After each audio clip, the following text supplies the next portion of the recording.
Assalamualaikum warahmatullahi wabarakatuh. Salam sehat selalu. Tabi pun. Para mahasiswa, mahasiswi yang saya hormati, selamat bertemu kembali di mata kuliah Landasan Kependidikan. Pada pertemuan kali ini kita akan membahas tentang hakikat pendidikan. Apa itu pendidikan?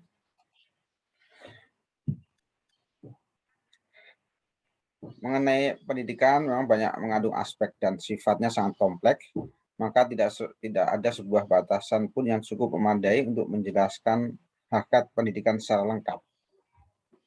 Hakikat pendidikan yang dibuat oleh para ahli beraneka ragam dan kandungannya berbeda satu dengan yang lain. Menurut Imam Barnadib misalnya, beliau memandang pendidikan sebagai fenomena utama dalam kehidupan manusia, di mana orang yang telah dewasa membantu pertumbuhan dan perkembangan peserta didik untuk menjadi dewasa.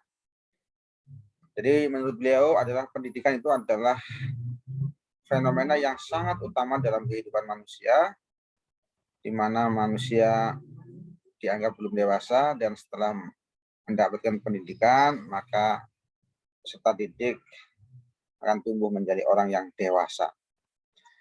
Menurut Langevel, pendidikan adalah suatu bimbingan yang diberikan oleh orang dewasa kepada anak yang belum dewasa untuk mencapai tujuan, yaitu kedewasaan. Jadi menurut kedua tokoh tersebut, baik Imam Barnadib dan Langevel, tujuan pendidikan itu yang terutama adalah supaya anak didik mencapai suatu tahap yang namanya kedewasaan atau dewasa. Apa itu dewasa? Karena mendidik adalah membantu anak dengan sengaja, dengan cara membimbing, membantu, dan memberi pertolongan agar menjadi manusia dewasa, bertanggung jawab, bersusila, dan mandiri. Yang dimaksud dewasa adalah pertama, dewasa pedagogis. Artinya manusia menyadari dan mengenali diri sendiri atas tanggung jawab sendiri. Jadi manusia secara individu, dia adalah diri yang berbeda dengan diri orang lain, sehingga dewasa secara pedagogis artinya dia kenal siapa saya, kemudian dia bertanggung jawab terhadap dirinya sendiri, dia bebas memilih apa yang dia pilih, sekaligus dia setelah memilih, dia akan bertanggung jawab terhadap pilihannya, dan konsekuensinya adalah tahu terhadap resiko yang diakibatkan oleh pilihan-pilihannya. Itu yang pertama, dewasa pedagogis. Yang kedua, dewasa psikologis, yaitu secara kejiwaan telah matang, mempunyai kepribadian yang stabil, yang matang, yang tidak labil, kepribadiannya tidak emosional, dan seterusnya. Dewasa secara psikologis artinya secara kejiwaan anak didik telah matang. Yang ketiga, dewasa secara sosiologis. Dewasa secara sosiologis artinya telah memenuhi syarat untuk hidup bersama yang telah ditentukan oleh masyarakat. Hidup bermasyarakat, hidup saling membantu, saling bekerja sama. Kalau perlu mengikuti suatu organisasi dalam masyarakat, dan seterusnya. Dewasa secara sosiologis, mampu untuk hidup bermasyarakat, hidup bersama, bekerja sama, berkolaborasi, saling membantu, dan seterusnya. Kemudian yang keempat, dewasa secara biologis, yaitu dewasa karena telah mampu untuk mengadakan suatu keturunan. Indikator dewasa secara biologis adalah anak didik telah menikah. Setelah menikah berarti dianggap dewasa secara biologis karena berarti telah mampu untuk mendapatkan suatu keturunan. Itu konsep dewasa. Tujuan pendidikan menurut Linhofer dan Imam Barnadib.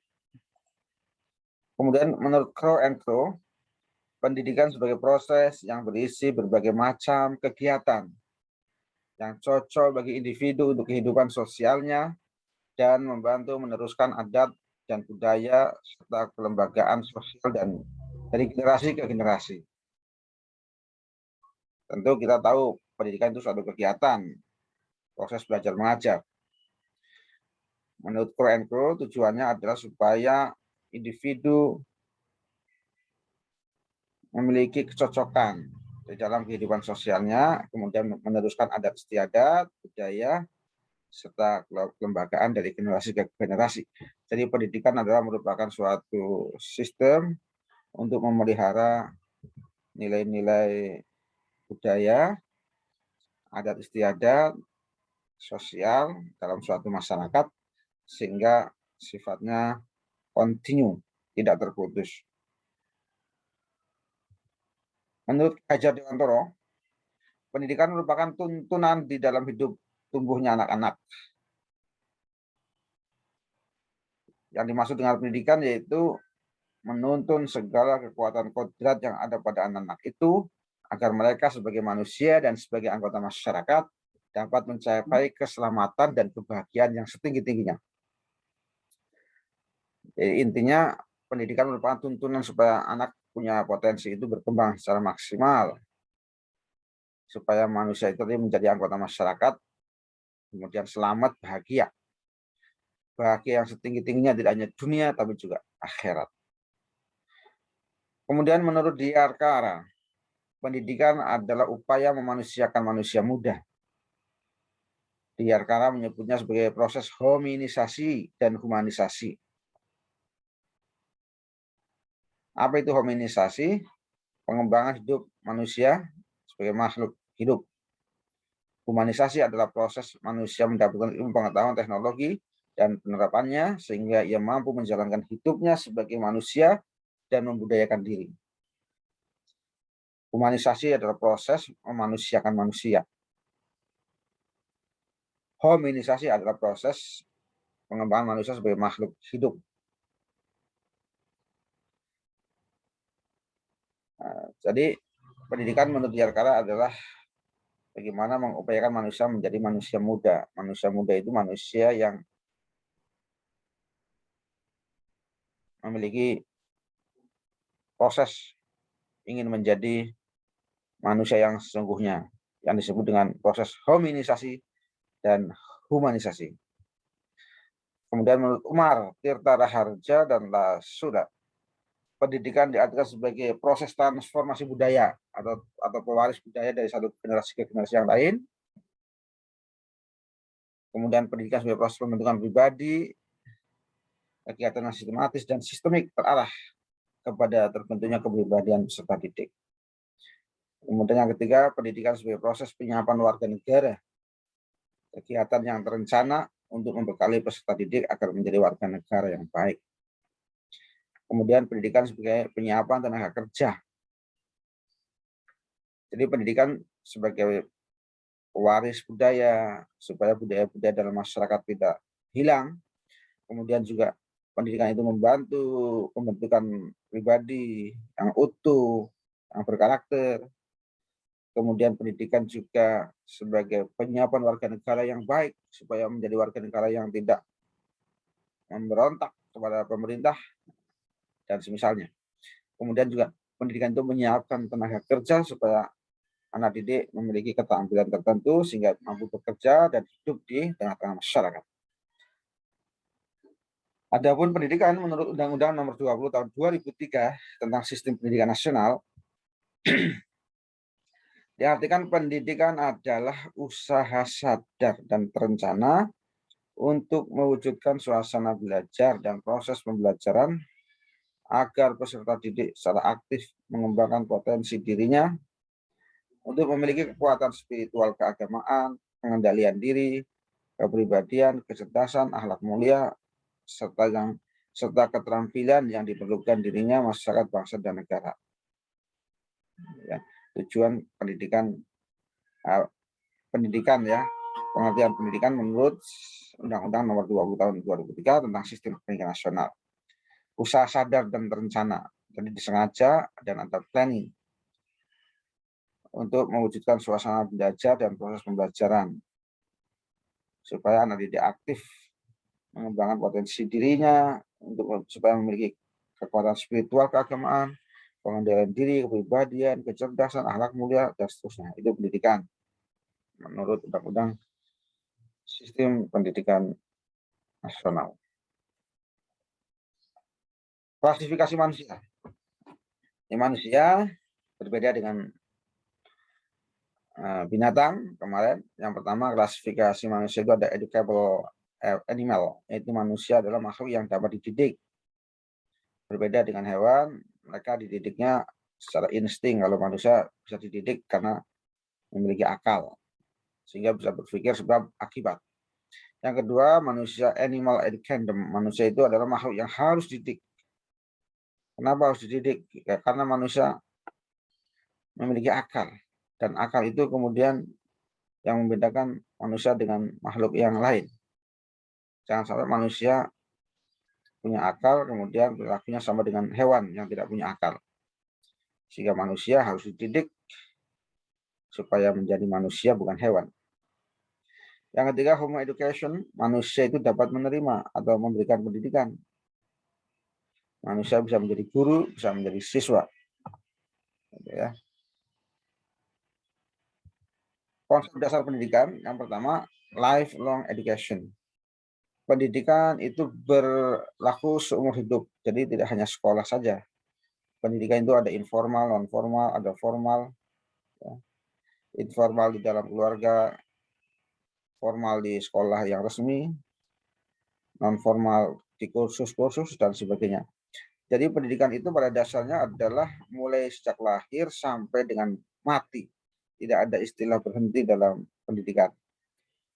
Prinsip pertama atau konsep dasar pendidikan pertama adalah lifelong education. Pendidikan berlangsung seumur hidup.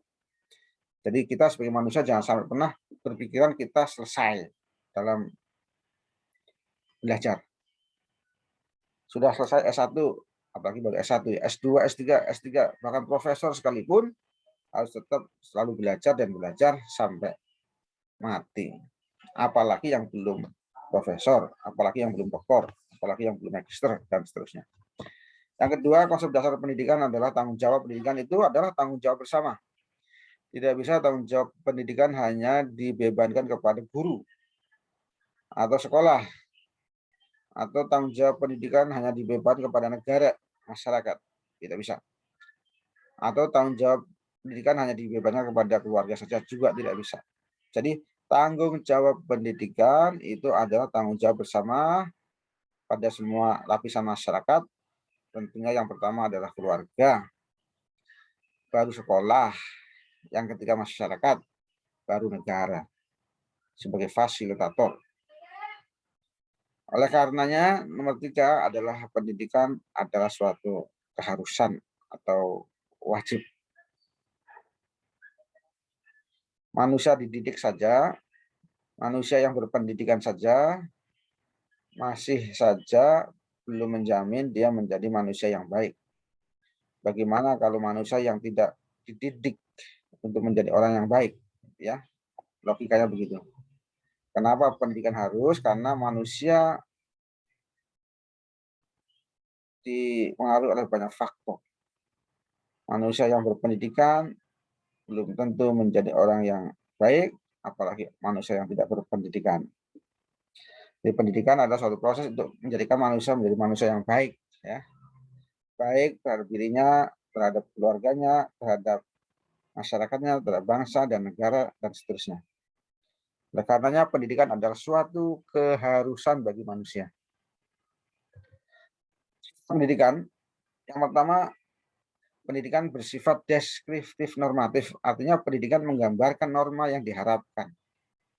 Misalnya, tujuan pendidikan nasional intinya adalah mengembangkan ilmu pengetahuan menjadikan anak didik, peserta didik menjadi orang yang beriman, bertakwa, berilmu pengetahuan dan teknologi. Itu adalah deskriptif normatif. Anak didik harus menguasai ilmu pengetahuan, teknologi, juga beriman dan bertakwa. Yang kedua, pendidikan bersifat teoritis praktis. Maksudnya pendidikan itu memprioritaskan pada tataran kognitif atau teori. Kemudian selain teori, afektif dan psikomotorik. Jadi pendidikan memprioritaskan kedua-duanya, teoritis dan praktis. Tidak hanya teori saja, tetapi tidak praktis pragmatis, atau hanya mengajarkan yang praktis pragmatis saja tanpa teoritis. Jadi pendidikan adalah menggabungkan antara teori-teori dan praktek-praktek atau pragmatis, teoritis dan praktis. Yang ketiga adalah pendidikan bersifat sistem, terkait antara keluarga, sekolah, masyarakat, dan negara. Sistem ibarat sebuah mobil, kalau mobil tidak akan berjalan kalau di antara salah satu sistemnya tidak berjalan. Misalnya mobil ada bensin, tetapi tidak ada ban mobilnya, maka mobil tidak akan bisa berjalan. Oleh karenanya sistem itu adalah satu kesatuan yang saling kait-mengait. Apabila salah satu rusak, maka tidak akan bisa berjalan. Dalam pendidikan, sistem itu ada berkaitan dengan keluarga, kemudian ada berkaitan dengan sekolah, ada masyarakat. Jadi saling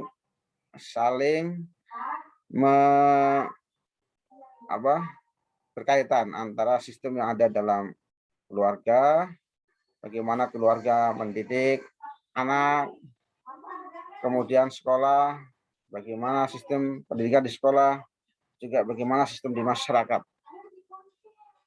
Ketiga sistem ini saling berkait antara satu dengan yang lain. Kemudian fungsi pendidikan yang pertama, ada 6 fungsi pendidikan, yaitu pertama mengenalkan peraturan dan menanamkan disiplin kepada anak. Yang kedua mengenalkan anak pada dunia sekitarnya. Yang ketiga menumbuhkan sikap dan perilaku yang baik. Yang keempat mengembangkan kemampuan berkomunikasi dan bersosialisasi. Yang kelima mengembangkan keterampilan, kreativitas, dan kemampuan yang dimiliki anak. Kemudian menyiapkan anak untuk memasuki pendidikan dasar.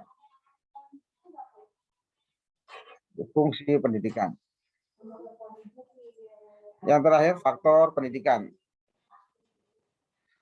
Faktor-faktor apa saja yang mempengaruhi pendidikan supaya pendidikan bisa berlangsung dengan baik dan benar serta berhasil dengan sukses.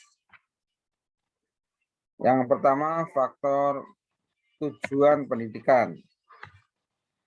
Dalam hal apapun, tujuan itu sangat penting karena akan mempengaruhi mau kemana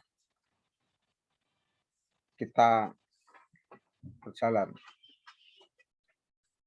Dalam pendidikan juga penting karena pendidikan itu mau diarahkan mau kemana tergantung daripada tujuan daripada pendidikan. Tujuan pendidikan ini ada tujuan pendidikan nasional, ada tujuan pendidikan institusional, ada tujuan pembelajaran. Tujuan pendidikan nasional itu bagaimana sebuah negara memiliki tujuan dalam hal pendidikan. Misalnya kalau negara kita berdasarkan Undang-Undang Sistem Pendidikan Nasional, tujuan pendidikan nasional kita adalah mencerdaskan kehidupan bangsa dan mengembangkan manusia Indonesia seutuhnya. Manusia yang seutuhnya itu yang bagaimana? Yang pertama yang beriman dan bertakwa kepada Tuhan Yang Maha Esa, berbudi pekerti luhur, memiliki pengetahuan dan keterampilan, sehat jasmani dan rohani, kepribadian yang mantap dan mandiri, bertanggung jawab terhadap masyarakat dan bangsa. Itulah tujuan pendidikan nasional kita. Kemudian tujuan pendidikan nasional di-breakdown lagi kepada tujuan institusional. Setiap sekolah atau pendidikan, satuan pendidikan memiliki visi dan misi. Nah, visi dan misi inilah tujuan daripada pendidikan institusional. Kemudian di-breakdown lagi ada tujuan pembelajaran, ada pembelajaran tujuan pembelajaran umum, ada tujuan pembelajaran khusus, dan seterusnya yang berkaitan dengan materi pelajaran. Itu tujuan pendidikan. Sangat penting sekali karena pendidikan mau dibawa kemana tergantung tujuan pendidikannya. Yang kedua adalah pendidik. Faktor yang mempengaruhi pendidikan yang sangat penting lagi selain tujuan pendidikan adalah pendidik. Pendidik itu ada dua. Yang pertama pendidik utama. Pendidik pertama dan utama yaitu pendidik yang berasal dari keluarga, yaitu ibu dan ayah. Mengapa ibu dan ayah sebagai pendidik utama atau pendidik nomor satu? Karena disitulah anak didik bergaul, berinteraksi dengan orang tua, mungkin katakanlah 24 jam. Sehingga orang tua perlu mendidiknya dengan keteladanan yang baik, dengan asuhan pola asuh yang baik, kemudian dengan kasih sayang, dengan perhatian.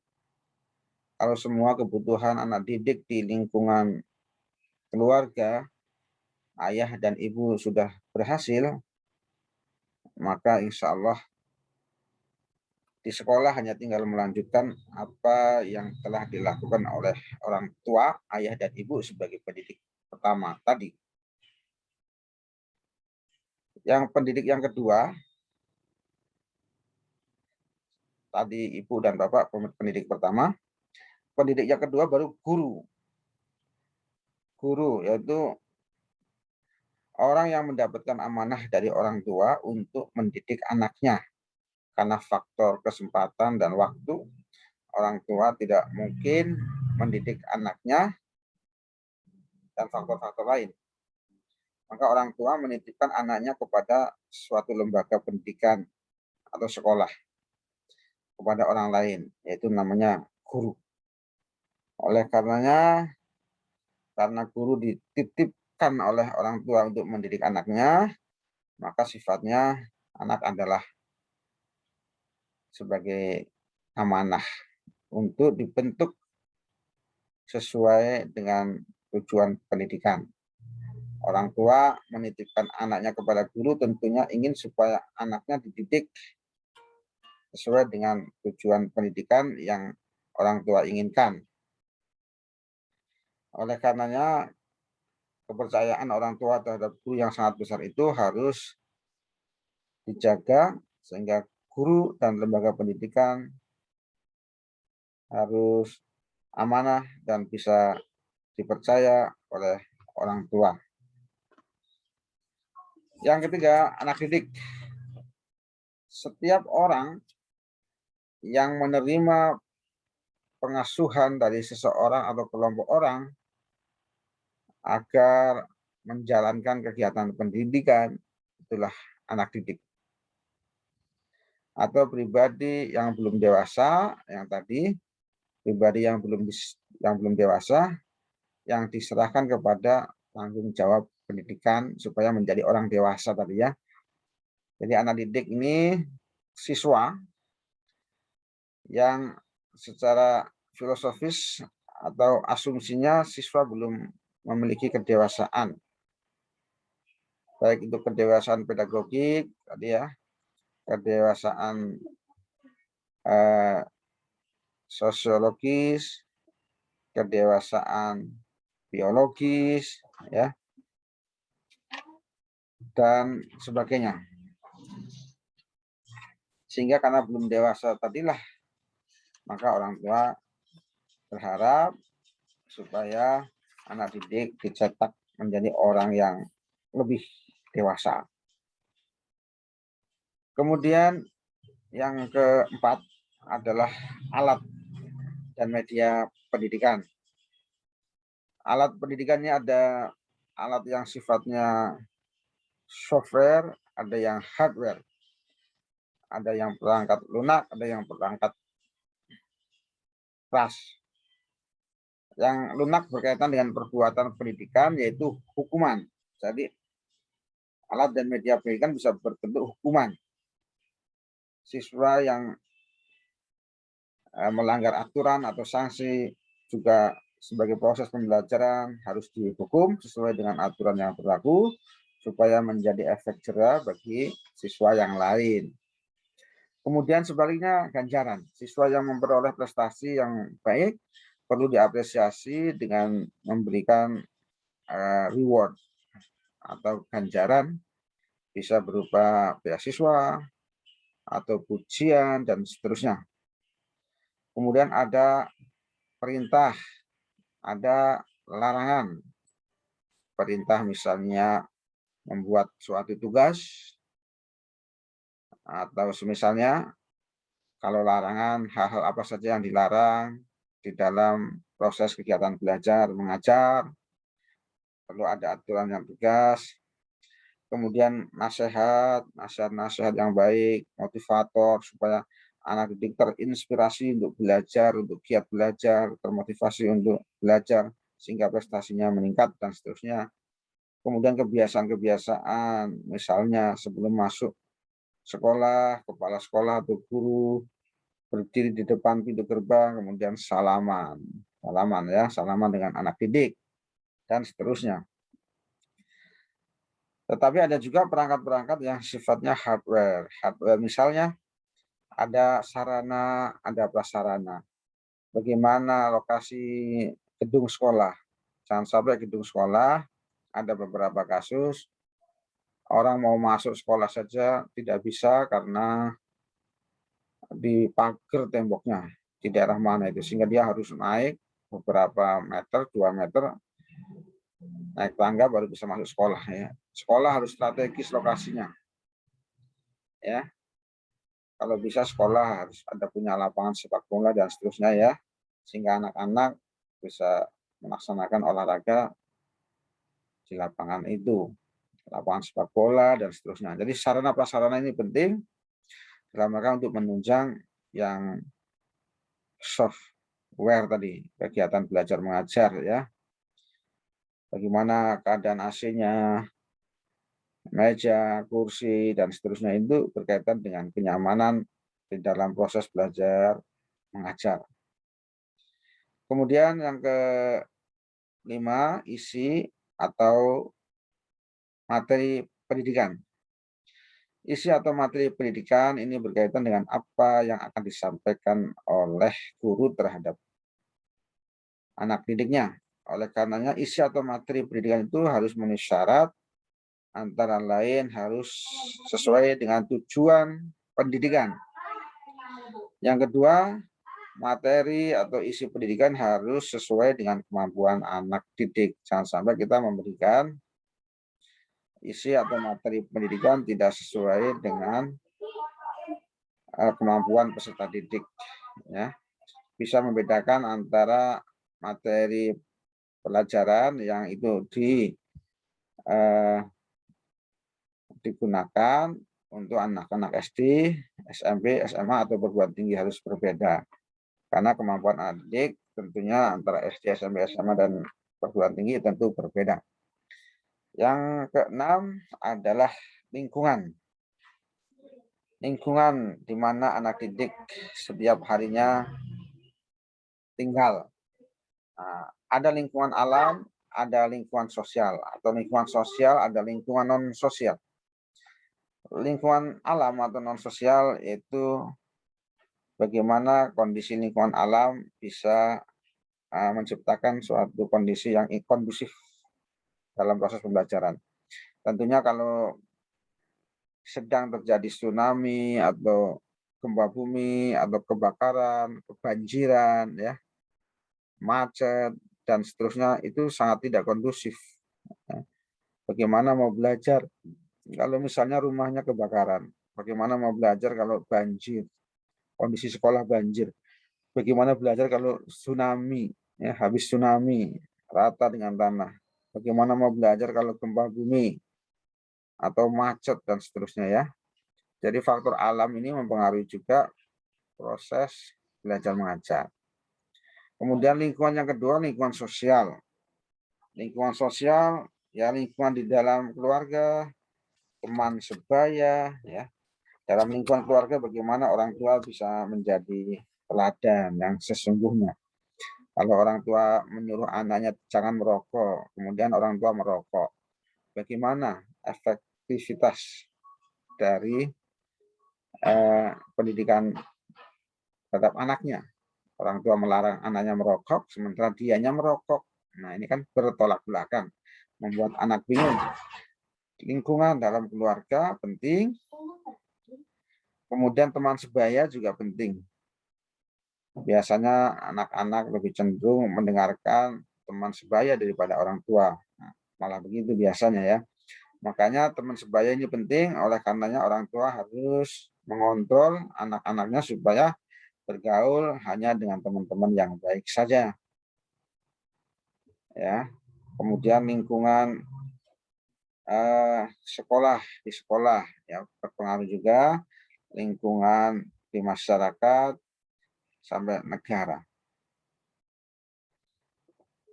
Para mahasiswi yang saya hormati, yang terakhir adalah faktor metode.